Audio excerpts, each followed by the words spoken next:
Hello, everybody. I'm glad you're here today. Today is March 12th, 2026. We're going to do something a little different in this video.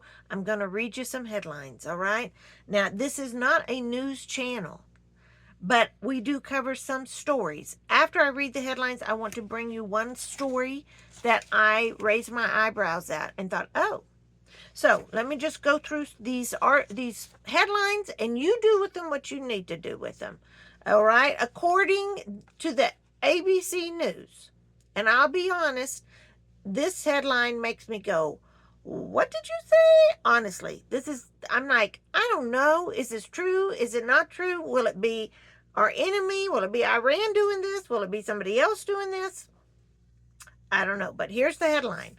According to ABC News, the FBI has warned California police that Iran may attempt to retaliate for U.S. strikes by launching drone attacks from a vessel off the U.S. West Coast. And to me, y'all, I don't know. If you know where the vessel is, go get it before this happens. Mitigate this attack. Do you know where the vessel is? If you do, I mean, clearly you knew where the president of Venezuela was and you just went and got him out of his bed. All right? If you know where this vessel is that's going to shoot off attacks at us, go get it. Go get it now. Don't talk about it. I don't need to know about it. Go get it and stop it. That's just my opinion. And I assure you, it is based in ignorance. I don't know everything there is to know about all of this. This is a very simple-minded person here. This is my common sense. If you know where the vessel is, go get it. So I'm sure it's not that simple, but maybe it freaking is. I don't know.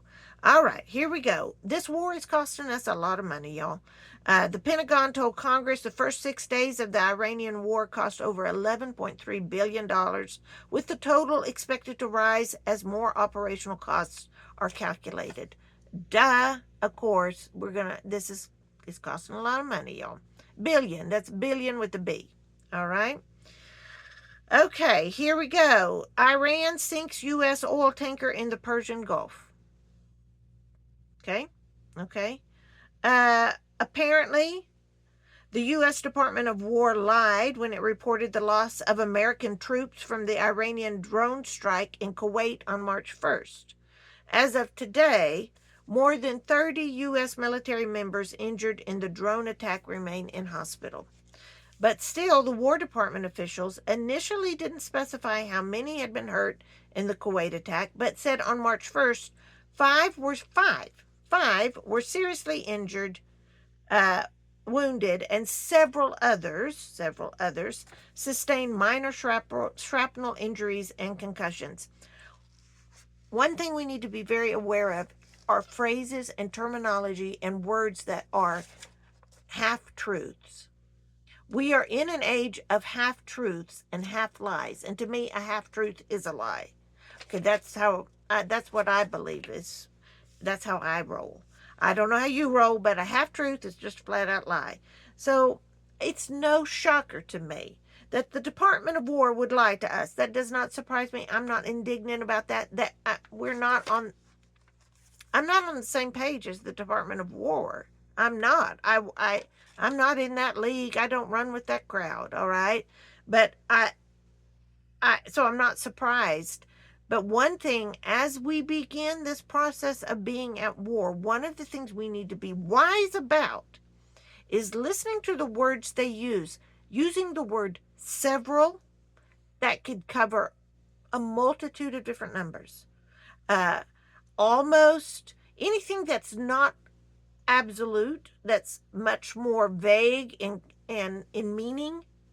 That is how the communication with the American public will take place during wartime. They cover their butts just enough, and they give us enough to make us stay quiet and not get upset or angry. So I kind of think that's how it's going to roll, gang. And so I've got to, anybody that's paying attention has to maintain that kind of vigilance on filtering through the verbiage coming out of the Pentagon, out of Washington, D.C., out of the War Department. All right? I'm a little mad today. Can y'all tell that? I'm just a little mad. Okay, let's keep going. Italian Prime Minister Meloni says U.S.-Israeli war on Iran violates international law. I'll just let that sit with you. Rubio says strikes on Iran will increase in intensity and widen in scope in the coming days. Well, I don't even know if that's true because there seems to be a blockout. There seems to be a news media blackout, blockout, whatever you want to call it. I'm not sure what's going on over there. Are you? So I got to look at Rubio and go, okay, well, once again, I don't think he'll tell us the truth. It is what it is, right? Iran won't surrender in a million years, analysts say. Warning regime could push of nuclear weapons. Okay. Yeah. Yeah. I mean, look at Iran's neighbors. Look at their allies. Their allies are nuclear armed countries. I don't know if they have a nuclear weapon or not. In a way, I'm like, you got one? Go ahead, shoot it off. Give us your best shot. In a way, that's how I feel today. Quit talking about it. Put your money where your mouth is. You got one, you don't got one. Is that the best you got, little boy? I mean, and I don't mean that disrespectfully from the, I know that they are a nation of wonderful people. So I'm not confusing the government and the people. I know that there are bad people in high places over there. And we have bad people in high places over here as well. So I know that to be true. But are you with me? I'm sick and tired of hearing about this nuclear program. I am 59 years old. And for the last 6 years of my life, I have been hearing that Iran is within 6 weeks of getting a nuclear weapon. Oh my gosh, they're within 1 month of getting a nuclear weapon. Oh my goodness, they're with 10 days of getting a nuclear weapon. I've been hearing that for 6 years. Do you got it or not? What's the holdup? If you don't, I mean, we've been talking about this so long. Who is making up I don't know. I don't know. You got it, shoot it. I mean, I don't know. And then let's see what happens. Roll the dice, baby. Roll the dice. I don't want to. I know that nuclear war is a bad thing. So don't hear me saying I want that, because I don't. But I'm so sick of hearing about it. I'm not sure. Okay. I'm going to be quiet before I say something I wish I hadn't. All right, here we go. Regardless, that headline says this may go on for a while. This war. That's what it says to me. All right, let's see. According to CBS News, the U.S. and Israel underestimated Iran's capabilities, and it's unlikely the regime will collapse, according to the Middle East analysis, who warned that Iran could now be more determined to obtain nuclear weapons. I don't know who this analysis was, but I mean, anybody could name themselves as an analyst. I understand that. I'm sure they do. I'm sure this person's smart and has studied things. That's fine. But, okay. I'll let that lie. Y'all do with that what you want to. All right, this next one. As of today, right before I got on here, the price of oil, Brent crude oil, which I don't even know exactly what that is, or how I've just that's the one I look at because I've heard that all of my life, is over $100 a barrel, $100 a barrel. Right before I came on here, it kind of touched on that. I don't know if it's I don't know if it's going to stay there. So I used to get real upset. Like my daughter asked me, she said, and she's 31. She said, in 2008, how high did it get? How high did gas get? And I thought, I remember thinking $120 a barrel was like, we ain't ever going to recover from that. The system's going to collapse. Everything's going to crash. This is it. But that was in 2008, and we're still going, y'all. So I know things are different now than it was then. I guess I think what would make me go wow would be $200 a barrel, which is what they're warning this is going to go to. So this next headline, the next few apply to this. The U.S. will release, the United States will release 172 million barrels of oil from its strategic petroleum reserve to help lower energy costs during the Iran war, Energy Secretary Chris Wright said on Wednesday evening. The U.S. will start releasing barrels next week. Okay, all right. I'm like, okay, cool. Next week's good. But it will take 120 days to deliver them all, Wright said. What? That's 4 months. I'm just like, do you see how fast things are happening over there, Mr. Wright? Do you see how quickly things are unraveling? If this drone strike happens, do you realize it's like 4 months? But it's going to take us 4 months to pass these out. I'm like, what does that even look like? How do you deal out 172 million barrels of oil? What I can't comprehend that. All right, I'm ignorant of that. But I'm like, is that fast enough to help what's happening? That's happening so fast. I don't know. So, also, an interesting side note on the release of oil is that the let me see if I can find it here. The International Energy Agency, which I'd never even heard of, the IEA. Maybe I've heard of IEA. Maybe that's what it stands for. The International Energy Agency will release the largest amount of emergency oil reserves in the organization's history. 400 million barrels of oil. All right. So I'm like, okay. I don't know how long it takes for them to release that around the frickin' world. That's not even just to our country. All right. So the U.S. is going to release 172 million barrels of oil. Okay. Well, then I got to thinking, how many barrels of oil do we use a day?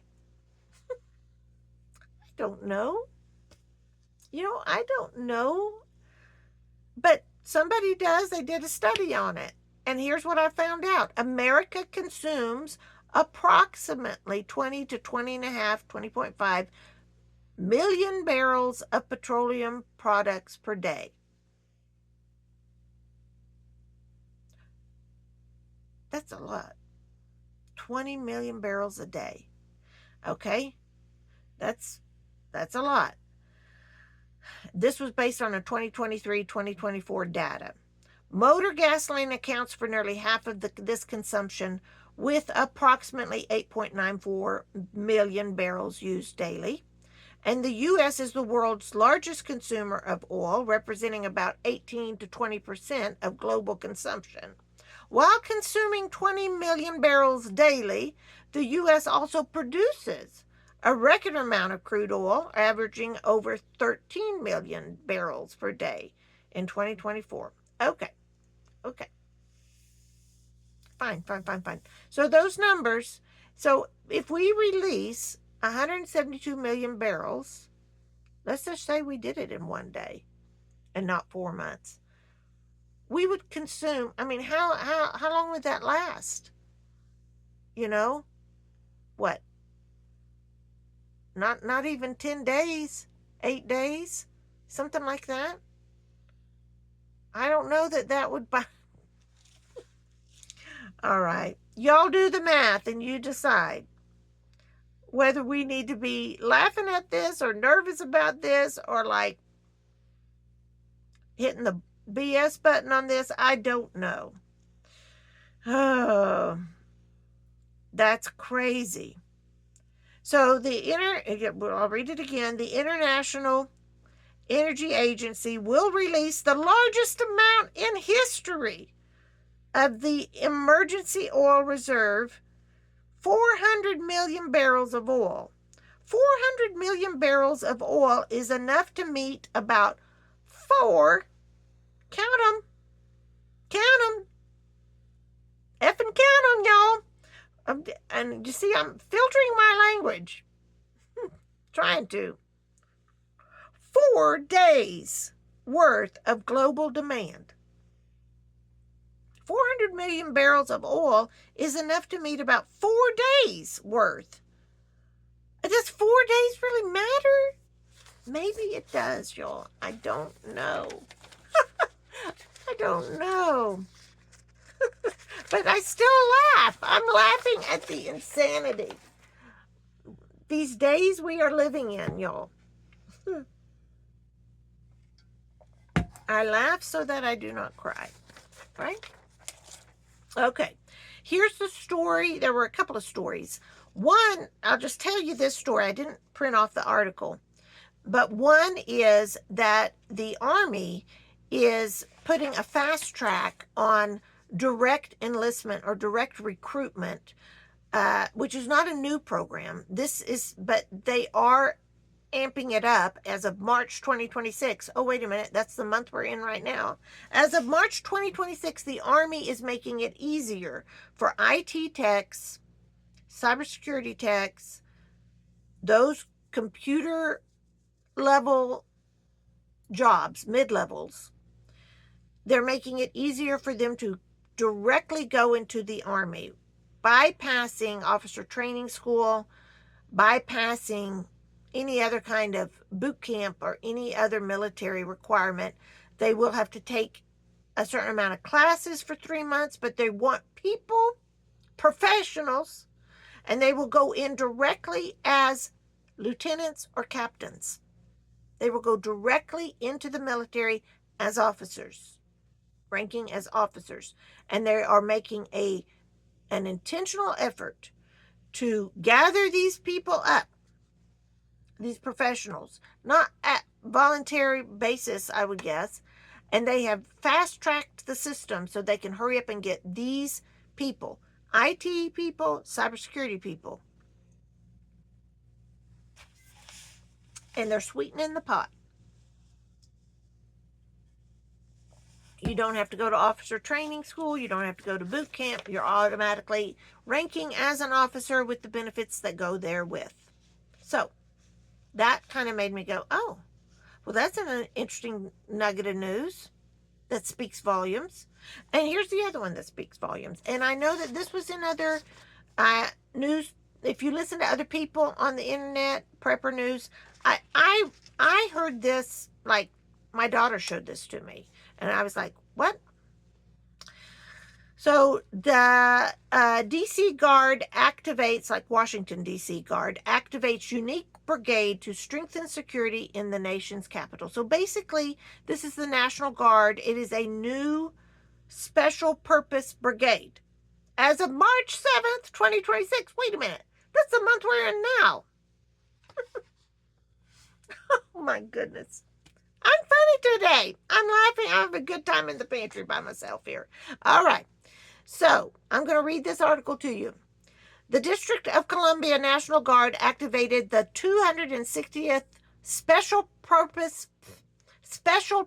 Brigade March 7th at the D.C. Armory, establishing the only brigade in the U.S. Army specifically designed to coordinate military support to civil authorities and protect critical infrastructure in the nation's capital. Well, I'm for that. I'm like, go. Yeah, that sounds good. But I'm kind of like, wait, military and civil. Military, okay. Well, that does raise my eyebrows. What is this? The brigade was created in response to an executive order and a subsequent directives from the Secretary of War, Pistol Pete.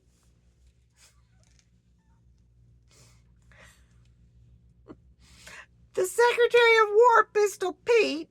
I know I should be more respectful, but not this morning, gang. No, not this morning. The Secretary of War, which called for the immediate establishment, training, and equipping of a dedicated National Guard unit capable of supporting public safety operations and strengthening coordination between military forces and civilian security partners in the district. I don't know, y'all. I'm like, this does not bode well. They know something. They know something they're not going to tell us. They know something's coming.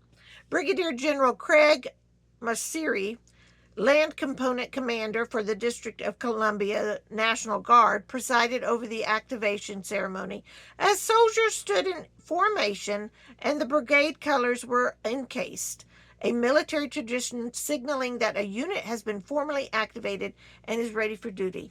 And I will say, I have tremendous respect for these people who volunteered to protect. So don't hear I'm laughing at them, all right, y'all? I'm laughing at the establishment. I'm laughing at the system, okay? Sorry, but I do appreciate the protection they're offering.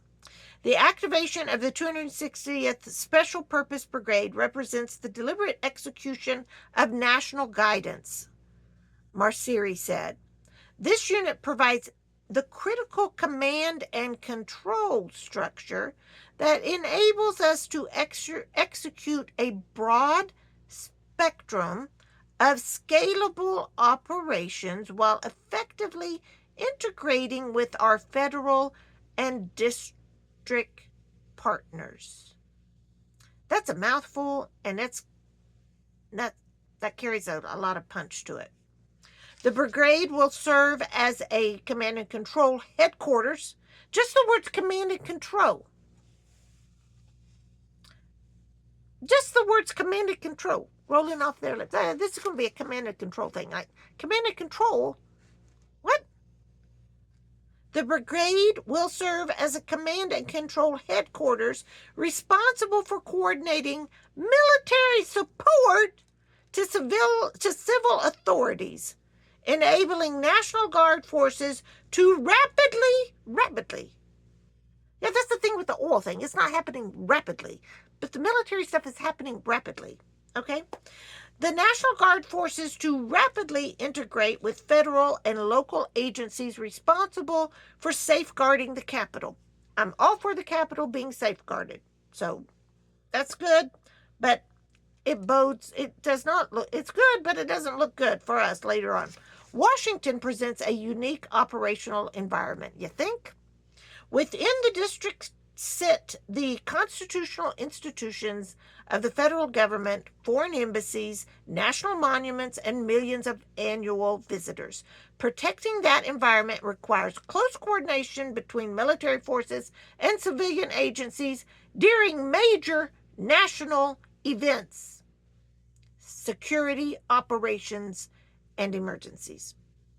Okay, those three, like we haven't needed this before, but now we got this new thing happening to protect us, and I'm all for that.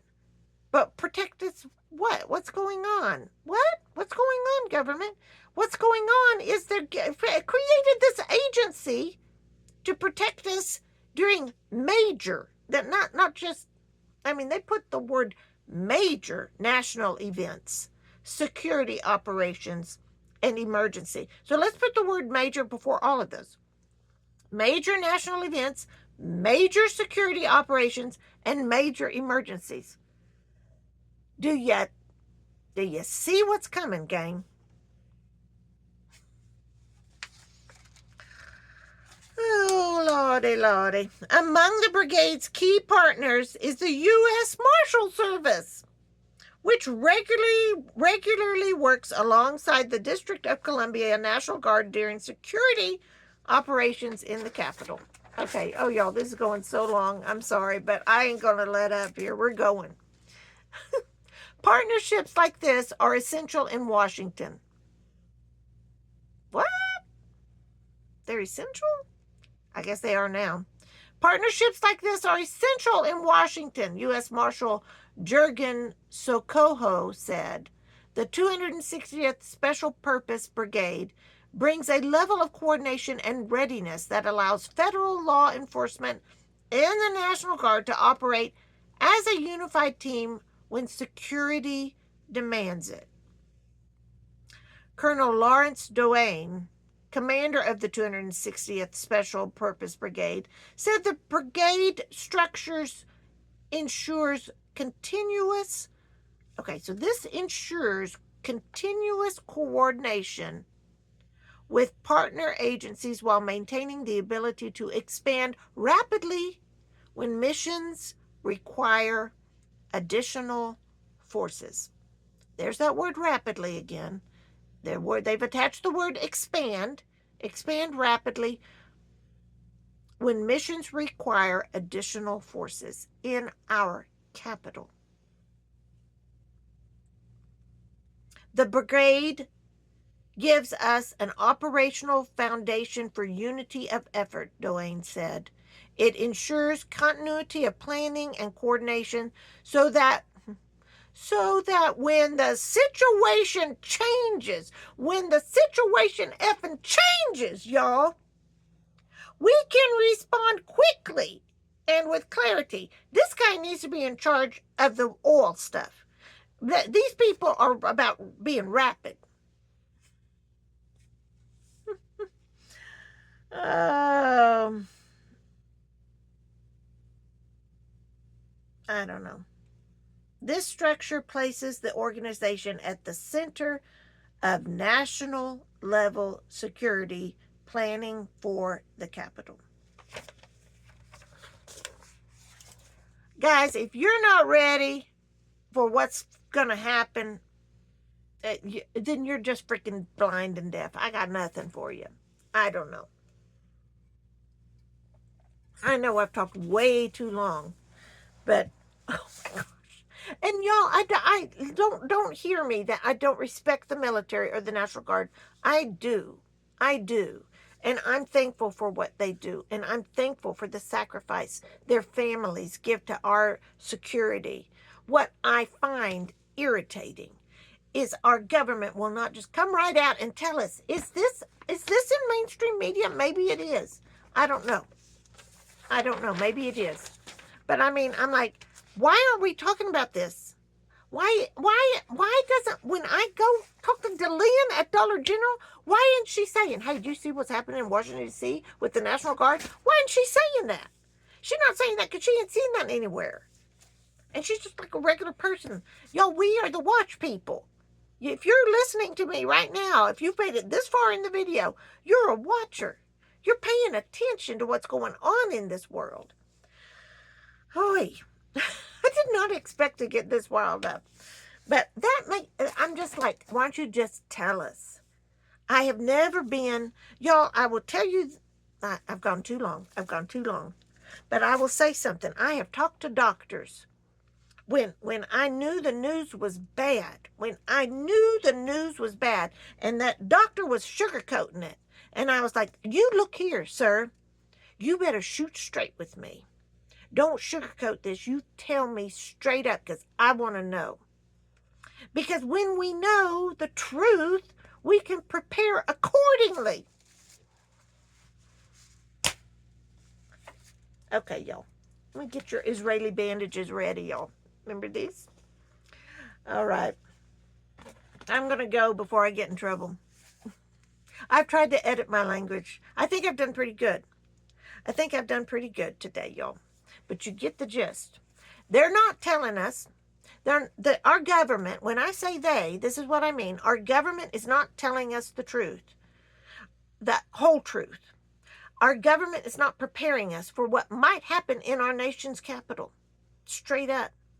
Our nation is not telling us. Our government is not telling us that the risk is high right now. They're saying it, but they're not really saying it. They're telling us, but it's not strong enough.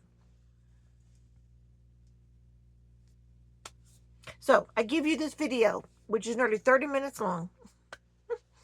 I was hoping it'd be 17 minutes, but here I've got 30 minutes. Y'all, that article, oh my gosh. Y'all do your deep dives into what you need to find out about. I encourage you to do your own homework. But more than anything else, I encourage you to know Jesus Christ, the Son of God. Because there's going to be a day when that's all we have to lean on is His truth, that he loves us and he died for us. And we are citizens of heaven. Those who believe Jesus is the Son of God and follow him and committed your life to him. It is the best life to live. Jesus is the answer to all of this. And until everyone on the face of the planet cracks that code, we will continue to be at war and see killings and bloodshed and stupidity and hatred. But for those of us who are believers, we bring the light, the love, the hope, the mercy. And that's our job during this time. So hang on to Jesus as tight as you can, gang. I'll leave that with you. Stay safe, America. From the pantry, this is Gina Lima Charlie. I'm out.